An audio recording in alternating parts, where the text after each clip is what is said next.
Okay, number 4, Bear. We called the puppy Bear because when Mom first saw him, she said he looked just like a little bear cub. I said, that's what we should call him. And everyone agreed that that was the perfect name. I took the next day off from school, not because my elbow was hurting me, which it was, but so I could play with Bear all day long.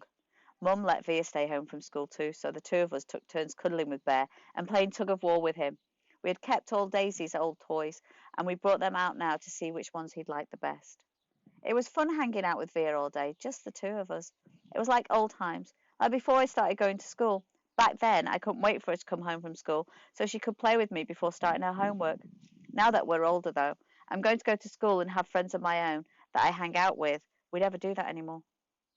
So it was nice hanging out with her and laughing and playing. I think she liked it too. So you guys are hanging out with your brothers and sisters and your mummies and daddies and everything like that. I hope you're enjoying it. Um, I know we are.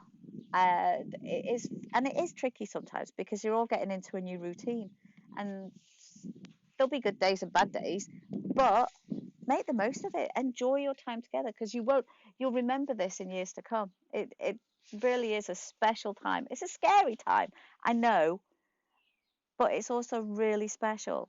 And yeah, and I think that weather is showing us is helping. I would think it's a good job.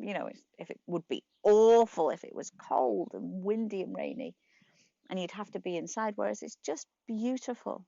So enjoy the weather as well. You don't have to be inside all day, every day, doing jigsaw puzzles, which I'm going to do in a bit. All right, whiffling enough. The shift. When I went back to school the next day, the first thing I noticed was there was a big shift in the way things were, a monumental shift, a seismic shift, maybe even a cosmic shift. Whatever you want to call it, it was a big shift. Everyone, not just in our grade, grade, but every grade had heard about what had happened to us with the seventh graders. So suddenly I wasn't known for what I'd always been known for, but for this other thing that had happened. And the story of what happened had gotten bigger and bigger each time it was told. 2 days later, the way the story went was that Amos had gotten into a major fist fight with a kid, and Miles and Henry and Jack had thrown some punches at the other guys too, and the escape across the field became this whole long adventure through a cornfield maze and into a deep dark wood. Jack's version of the story was probably the best because he's so funny, but in whatever version of the story, and no matter who was telling it, two things always stayed the same. I got picked on because of my face, and Jack defended me. And those guys, Amos, Henry, and Miles, protected me. It was like I was one of them.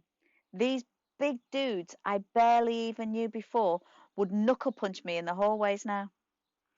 Another thing to come out of it was that Amos became super popular, and Julian, because he had missed the whole thing, was really out the loop. Miles and Henry were hanging out with Amos all the time now, like they would switch best friends. I'd like to be able to say that Julian started treating me better too, but that wouldn't be true. He still gave me dirty looks across the room.